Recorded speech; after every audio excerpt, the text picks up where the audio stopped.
Two Girls Treasure.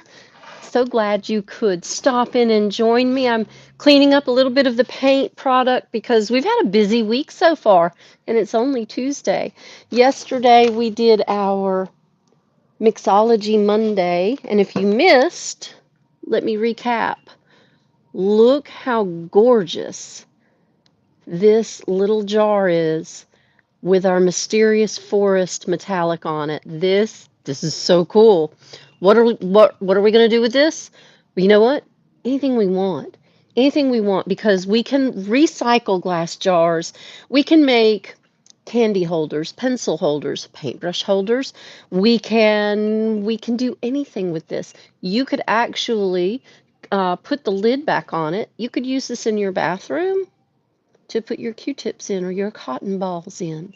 You can use these jars for so many things, but if you will clean them when you're done with them and upcycle them into something special, then you're giving something new life, more than just a glass jar, right? Welcome in. I'm Diane Pruitt. We are in the studio at Two Girls Treasure in Florence, South Carolina. We're just a half mile off I-95, so if you're traveling, please stop in and say hello. We've been working on several different projects since yesterday. You may have seen the cupboard project.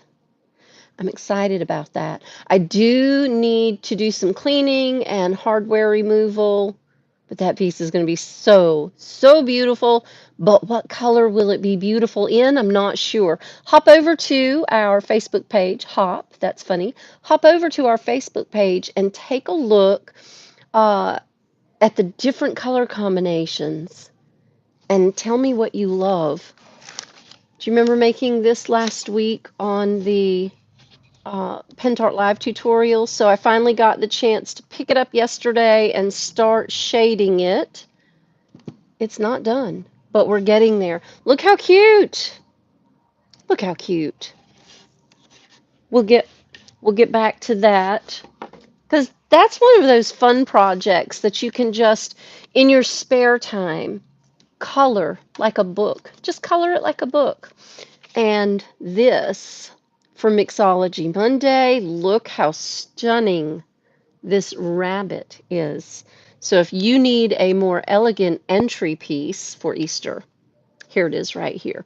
Absolutely beautiful roses from the unicorn mold set and our rabbit, our special rabbit from our Iron Orchid design mold set, and some raised paper, some paintable border paper that we colored in with English ivy and then went over with bronze metallic. You get an amazing finish when you put a rich, deep color underneath your metallics, and then this little egg we went over with our metallics as well, and it turned out just beautiful. Ready for just a little Easter accent. Such a beautiful little egg. I'm going to set this one right up here. We'll let it live right behind us. So what's on the calendar for today? Well, I have this cute little wooden box planter. It has holes in it already, so clearly it's ready to be mounted on something. It was whitish, but it wasn't clean, wasn't pretty. It's not real heavy, but won't that be beautiful with some spring flowers in it? Well, I actually thought not only would it be beautiful, but it would be very lovely, very elegant if it had a bouquet of flowers on it as well. So I have a resin casting from one of the Iron Orchid Designs mold sets that we sell. And I wanted to take some time today to paint this in and attach it to our planter so that this is ready to be occupied. So let's get started. Good morning. Thank you for coming in. I appreciate you so much. I'm going to have a lot of smaller paintbrushes because this is one of those projects that I'm going to use 50 different paintbrushes to do. I'm going to set it down on the paper and I'm going to tip you down so you can see all the things I'm working on. So first, I suppose I want to base it in just a simple color. And I would probably like to use this khaki color because we have the basket. And then I think once I paint the basket in khaki, we can come back in later and go over the tips, the raised portions, if you will, the relief, and give it some dimension and some highlights. So I'm going to grab a smallish brush, and I shook it up already, so I've got paint in the lid. Now, if there's dry paint or paint strands, it's probably not recommended, but who else paints out of the lid? Be honest. Who else paints out of the lid of their paint jars? Because I don't like to waste anything. I'm very frugal. But I find that if I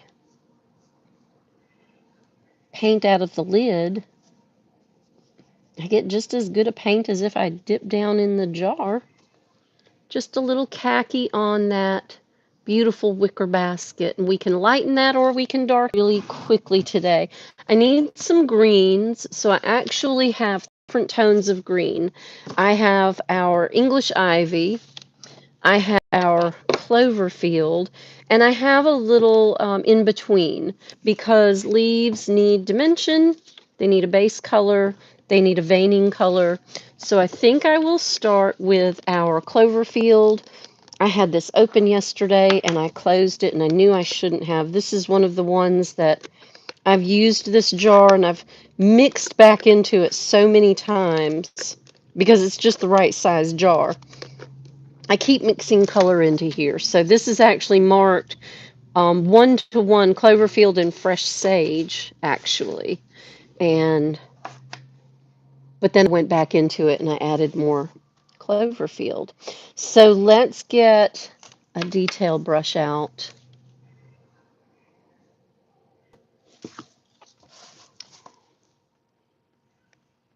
And we're just going to cover all the greenery with our Cloverfield, get a nice coat of green on there to base it.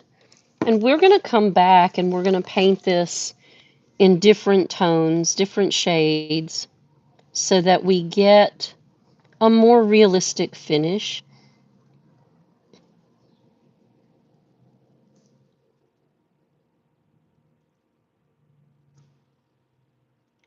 And sometimes it's hard to reel back the intensity of all the work we want to get done, to slow down and really just enjoy working a piece. Today's the day we're just going to reel it back a little bit, put it in a little slower motion, and enjoy this because it's so rare that we have that time. But I don't know if you're a business owner or you're a maker, a mom, a business person. We all need this time.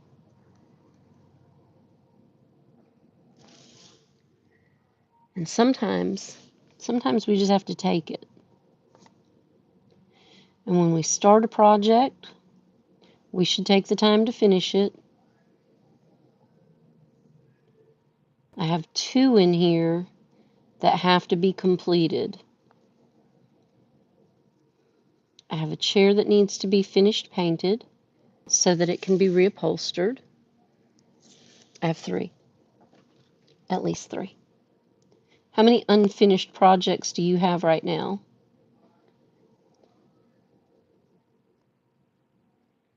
Drop a comment. Hello. Oh, thank you. I think it's going to be really cute. And I think by the time I get this painted and shaded, if I can do it well, then it will be an elegant planter for spring. And I may go across the street to the farmer's market and grab some plants because they are loading up right now for spring. And if you didn't know, We're located at the PD State Farmers Market in Florence, South Carolina. So I call it the street, but it's really just a driveway. Walking across the driveway to get fresh fruits and vegetables almost every day. And when I want to plant, they have them because I need more plants.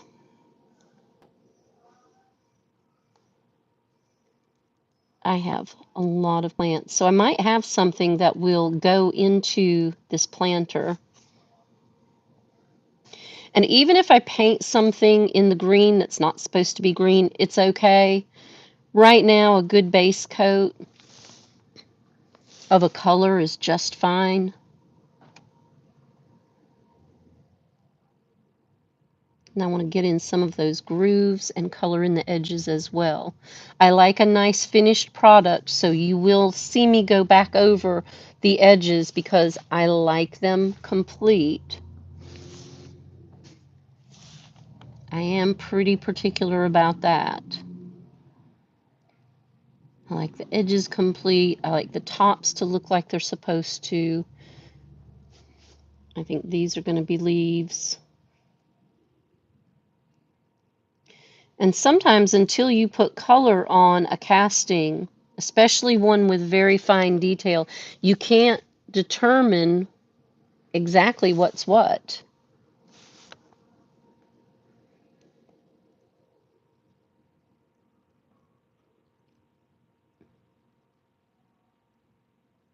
How would you complete such tedious work? Because this is tedious. I'm okay with taking the time, but are you always in a hurry like I am?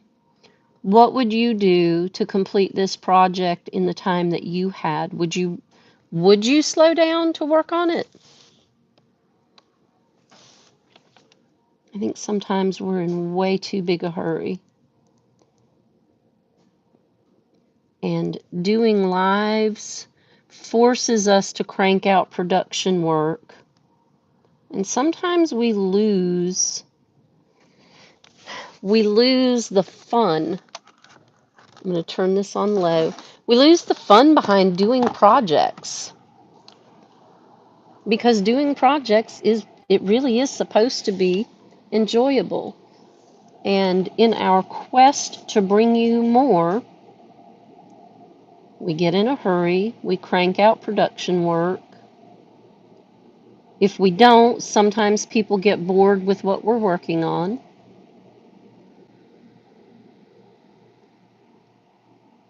But you gotta understand, it's not always about cranking it out and cramming a new project together.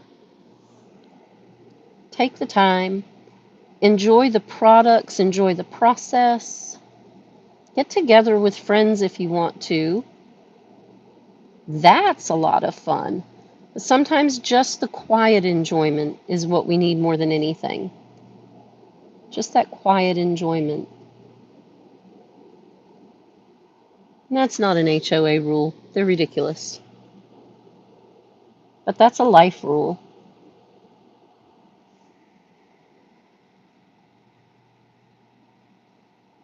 I want to make sure this dries as quickly as it can as I'm going around so that we can continue to layer color in. Look at all that beautiful green. Now this is a pretty rich green.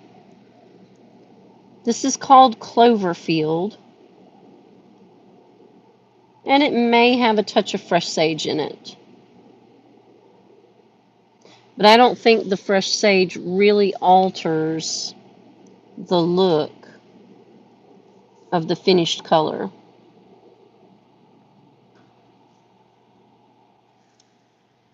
That green, though, lots of greenery in there. I think it's lovely. Absolutely lovely. I think I've gotten all the leaves. I think the rest are florals. So let's tink that. We'll let our greens dry in before we add another shade. And let's get to You know I want some pink. If you know anything about me, you know I want some pink in here.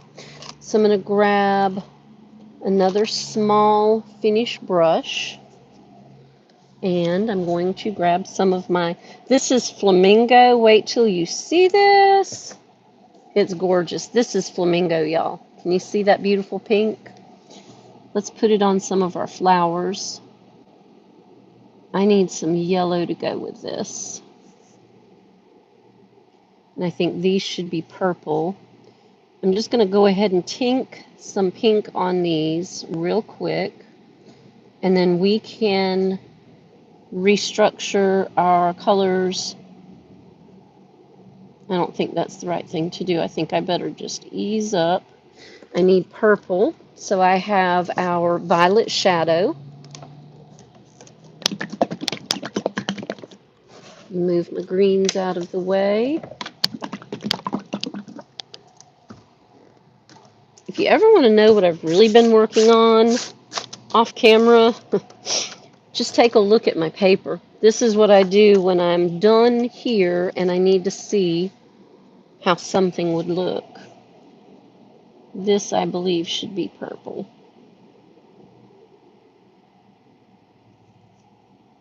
And I'm not going to change brushes to do this. Not this one. I wiped most of the pink off, so I really do have just the violet shadow. That looks so good. All right, there's a couple more over here. Let's go ahead and get this done. This is just like an amazing color by number.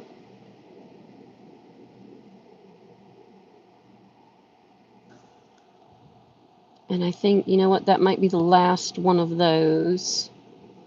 We have some little fruits in here, it looks like. So we'll leave that.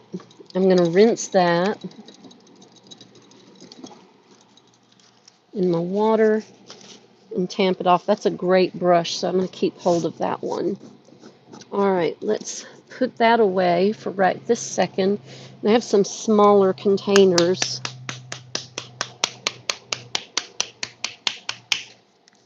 There we go. Let's see if... Nope, that's no good. That's trash. Sometimes the small containers dry up before I am done with them. And I need to get to my sunflower yellow. Ooh, this has a big old clob on top, but I'm going to get just a little bit of this to go with my violet shadow. This is the time when having several paint colors comes in handy. Now I'm just going to tip the edges of this because as a flower blooms out, the edges of the petals lighten. So we're going to give a little bit of depth to these flowers by using, this is Morning Mist. And I want to do this while the violet shadow is still wet so that it's not a harsh contrast, but more of a blend to the natural finish. And then our purple flowers are done. All right, let me rinse this again. And I'm going to cap that. That one's trash. So we'll just toss it so it's out. It's off the island. I do need my sunflower, so let me grab that without knocking the world over. Can't wait to do that little pig planter too. It's going to be warm today, y'all, but it is cool this morning. So I'm going to turn that fan off for just a little while. And I really do hope that today you can find some time to just enjoy the day, enjoy yourself, enjoy the time that you have, because it is so precious. All right, let's get this one centered with some of that beautiful sunflower. And before that dries, let's get a little bit more of the flamingo pink on there. And I'll show you a trick. I'm using my paper as my palette, and a little bit of water, just a spritz of water, helps move that around. I'm going to go ahead and paint this one over again. Spread that pink paint out just a little bit more. Let me get a touch, and we'll add to our little palette stack right there.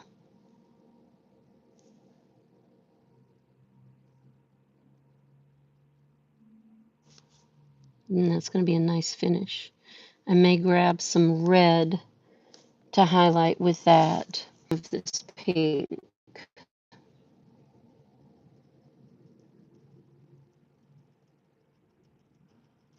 Right around that yellow. And when you watercolor the paint down, because Rethunk Junk Paint by Laura is a water-based acrylic, you can water it down and it really changes the tone. Look in the picture. We have the same color 3 different ways. Very strong, gentle, and very, very light, almost a completely different pink. Almost a completely different pink color, and I kind of like that. We're going to need something there. And I think I missed a green leaf here, so we need to add back into that and this one right here. Fill in that little gap right there with pink. And I think we can almost make these whatever color we want. So what do we have here? We do have some morning mist. We have pinks. Let's just go with our yellows. I'm not even going to try to change that. Let's do this. Let's put some yellow down with our pink. And I'm not going to mix these so much. Let me just tamp both of them onto my brush, because these look like fruits more than they do flowers. Or they're those little stems that have different colors to them. So now that one's almost a peach color. That's fabulous. Let me rinse again. Gosh, this would be a fun class with friends. It really would. We've got another smallish flower right here, I believe.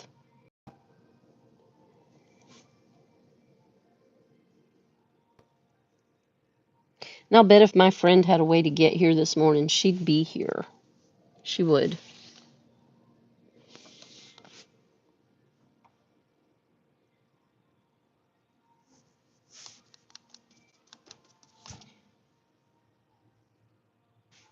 And just a little blush of pink over that yellow.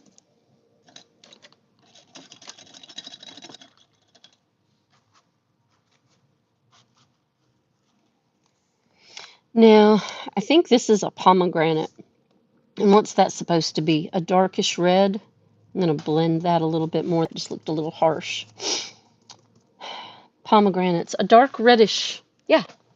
So let's grab Barn Door. I have some right here.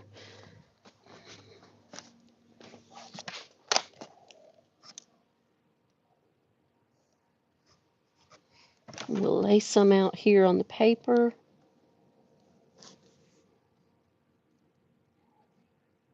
Oh, that rich red adds everything to this finish here. I'm going to go ahead and tamp it on. Go around my edges. Oh, that's lovely. And I don't want every single color in here. I want just a little bit over the edge of this.